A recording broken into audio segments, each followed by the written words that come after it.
हातका मैला सुनका थैला के गर्नु धनले सागर सिस्नु खाएको बेसा आनन्दी मनले छेत्तीको छोरो यो पाउ छुन्छ घिनले छुँदैन मानिस ठुलो दिलले हुन्छ जातले हुँदैन।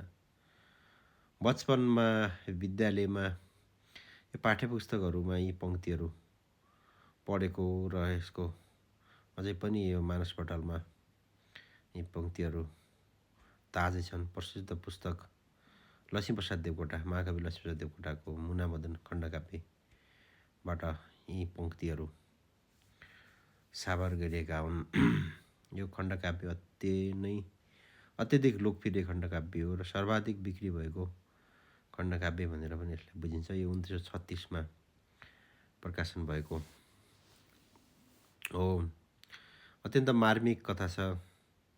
मुना र मदनको मर्मस्पर्शी मार्मिक अत्यन्त हृदय विदारक कथा। मुना एउटा मदनको श्रीमती, उसको प्रियसी स्वास्नी जीवनसाथी र मदन एउटा मध्यमवर्गीय परिवारको प्रतिनिधित्व गर्ने। मदनले एउटा धन कमाउने एउटा आशामा, एउटा आफ्नो परिवारको जीवनस्तर उकास्ने आशामा पार्टी पकाउने, धारा बनाउने अनि घरलाई एउटा टेवा दिने, सपोर्ट गर्ने एउटा उद्देश्यले बाध्यतावश व्यवस्थापूर्वक उसले घर छोड्नु परेको एउटा अवस्था हुन्छ, जसमा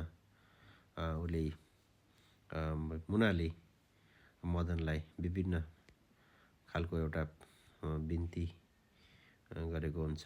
नछोड मलाई, यो सागर सिस्नु खाएको बेसा आनन्दी मनले, हातका मैला सुनका थैला के गर्नु धनले, यो मुनाको नै पङ्क्ति हो। सँगै मिलेर खासौँ बसौँ, सुख दुःख सँगै काटौँ, पैसा भन्ने ठुलो कुरो होइन, थोरै भए पनि हामी सुख शान्तिका साथ बसौँ, सँगै बसौँ भन्ने हुन्छ। तर पछि मदनले मुनालाई, हे मेरी प्यारी वचन तिम्रो गर्दछ मनमा, के गर्छौ मुना यो सास अट्छ त्यही पापी धनमा भनेर उसले त्यसको जवाफ फर्काएको हुन्छ। आखिर एउटा मान्छे बाध्यताको शिकार हुन्छ, यो सास नै त्यही धनमा अट्छ। मुटुमा ढुङ्गा राखी उसले एउटा विदाई गर्नुपर्ने एउटा अवस्था हुन्छ। आँसुमा खस्छ मनको टुक्रा, त्यो आँसु बोल्दैन, मनको कुरा मनमै बस्छ, छातीले खोल्दैन। मुना अत्यन्त कठोर मन, एकदमै दुःख पीडाका साथ आफ्नो एउटा जीवनसाथीलाई केही समयको लागि भए पनि टाढिनुपर्ने, एउटा छुटिनुपर्ने एउटा अवस्था हुन्छ। र मुनालाई छोडेर मदन लासातिर जान्छ, तिब्बत चीन लासा। लासामा उसले प्रशस्त धन पैसा कमाएर फर्किने क्रममा बाटोमा बिरामी हुन्छ, हैजाको शिकार हुन्छ। उसका साथीहरू उसलाई छोडेरै आउँछन्। हैजाको एउटा महामारी त्यतिखेरको एकदमै डरलाग्दो एउटा महामारीको रूपमा हुन्छ र अहिले विभिन्न खालका अन्धविश्वास पनि जोडिएका हुन्छन्, जोडिएका एउटा किस्साहरू चाहिँ सुनिन्छन्। र उनीहरूले साथीहरूले उसलाई त्यत्तिकै अलपत्ता पारेर छोडेर फर्केका हुन्छन्। र ऊ एउटा बिच जङ्गलमा यता तडपेर एउटा कुनै सहाराको खोजीमा तडपेर अन्तिम मरणासन्न अवस्थामा रहेको अवस्थामा एउटा लामा भोटेले उसलाई भेटाउँछ र उसलाई उपरति टिठ दया जागृत भएर उसले आफ्नो घरमा लैजान्छ र त्यहाँ जडीबुटी औखती मलम गरेर उसको रोग निको हुन्छ र ऊ अत्यन्त कृतज्ञ हुन्छ त्यो उसको एउटा सहयोगदेखि। लामाको एउटा घर परिवार, एउटा पारिवारिक अवस्था, त्यहाँको एउटा सुन्दर शान्त वातावरण, उसको एउटा मानवता, उसको एउटा हृदयदेखि त्यसमै उसमा उसले यो पङ्क्तिको छ, छेत्रीको छोरो यो पाउ छुन्छ घिनले छुँदैन, मानिस ठुलो दिलले हुन्छ जातले हुँदैन।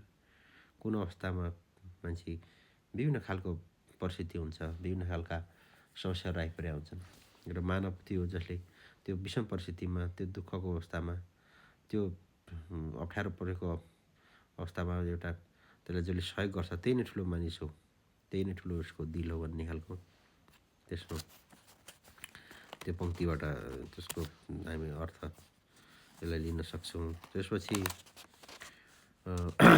मदन यो निको भएर घर फर्किन्छ र तर घर फर्किनुभन्दा अगाडि उसको घरमा अत्यन्त घरको अवस्था दयनीय अवस्था हुन्छ। उसका गुन्डाहरूले उसका साथीहरूले भनौँ अब मदन मरेको एउटा झुटो खबर फैलाएको हुन्छ र एउटा कृत्य चिठी झुटो चिठी मुनाको हातमा पर्छ र उसले चाहिँ साँच्चीकै एउटा आफ्नो साथी आफ्नो प्रिय मदन मरेको भन्ने उसलाई विश्वस्त हुन्छ र एकदम भावविह्वल भएर एउटा यो घटनाबाट यो घटनाले ठुलो आघात दिन्छ उसलाई र यो उसबाट उसले एउटा मानसिक रूपमा पीडा भोगेर ऊ एउटा छटपटाइरहेको हुन्छ र आफ्नो एउटा माइती घरमा फर्किन्छ हुन्छ र त्यहीँ मृत्यु हुन्छ उसको र उसको आमा पनि एकदम बुढो आमा को पनि एउटा रोगले पनि च्यापेको हुन्छ र उमेर पनि बुढो हुन्छ। उसको अवस्था आमाको अवस्था पनि एकदमै मरणासन्न अवस्थामा अन्तिम सास मात्रै बाँकी हुन्छ। त्यस्तो अवस्थामा ऊ फर्केको हुन्छ र त्यो फर्किसकेपछि उसको आमा पनि हुन्न, उसको के अरे जीवनसाथी पनि हुँदैन, एकदम उजाड एउटा हुन्छ घरमा एकदमै अब एउटा त्यो खालको एउटा दयनीय अवस्था घरको हुन्छ। उसले अप्रत्याशित त्यस्तो घटनाहरू उसले भोगेको हुन्छ र न आफ्नो जीवनसाथी न उसले जन्म दिने आमा दुईवटै कोही पनि हुँदैन। त्यस्तो अवस्थामा उसले एकदमै अत्यन्त यो पीडा बोध गरेर ईश्वर तैँले रचेर फेरि कसरी बिगारिस्, सृष्टिको फुल रचेर त्यस्तो कसरी लतारिस्, त्यो फुल मलाई दिई कसरी पछारिस्, हे दिदी मैले ती मुना देख्दा मुनाको मुहार, ती मुना मर्दछिन् भन्ने थिएन विचार, हे दिदी मैले ती मुना देख्दा मुनाको मुहार, ती मुना पनि मर्दछिन् भन्ने थिएन विचार। यस्तो खालको उसले एउटा भावनाहरू पोखेको हुन्छ। ईश्वरलाई एउटा ठुलो एउटा उसले आक्रोश पोखेको हुन्छ र उसको दिदीले चाहिँ उसलाई सम्झँदै हुन्छ, हे भाइ नगर त्यस्तो, धीरज ल्याउन आखिर जानु सबैले पर्छ यो सम्झी ल्याउन, चार्ने दिनको यो पापी चोला, यो मैलो गुमानी, आखिर छर्छ हावाले फेरि एकमुठी खरानी, सहन भनी जन्मन आयौँ हे बाबु सहन, दुःखमा हामी सोधिन आयौँ दुःखमा रहन, आँसुको खोला नुहाई जान्छु वैकुण्ठ भवन, आँसुको खोला नुहाई जान्छु वैकुण्ठ भवन। उसको दिदीले उसलाई सम्झाउने बुझाउने प्रयास गरिरहेको हुन्छ र उसले यो घटनाबाट ठुलो उसको एउटा मानसिक क्षति पुगेको हुन्छ, एउटा मानसिक पीडामा हुन्छ र यो एउटा विक्षिप्त मानसिक अवस्थामा नै उसको के अरे मदनको मृत्यु भएको हुन्छ र अन्तिममा एउटा यो महाकवि लक्ष्मीप्रसाद देवकोटाले आखिर अन्तिममा के भन्नुभएको छ भने, खान र पिउन जीवन भए जिउनु हरेके, पछिको आशा नभए कठै मानिस हरेके, पृथ्वीमा बसी स्वर्गमा हेर्ने हाम्रा छन् हाम्रा नजर, तल नै हेरी बिलौन नगर, मनको बत्ती तनको बलि स्वर्ग छ प्रसाद, कर्ममै पूज ईश्वर भन्छ यो लक्ष्मी प्रसाद भनेर अन्तिम उसमा यो आम पाठकहरू समग्र सबैलाई अब यो खालको एउटा उपदेश, यो खालको एउटा निष्कर्ष, खालको उनले यो अनुरोध चाहिँ अन्तिममा यसरी गरेको छ खण्डकाव्यमा र यो अत्यन्त मार्मिक गीती एउटा काव्य भन्दा पनि एकदम के अरे लक्ष्मीप्रसाद देवकोटाले मर्नुभन्दा अगाडि चाहिँ उनले अरू मेरा सबै कृति जलाउनु तर यो मुना मदन नजलाउनु भन्ने भनाइबाट उनले यो प्रति कति उनको एउटा माया थियो यो कृतिप्रति भन्ने यहाँबाट बुझिन्छ।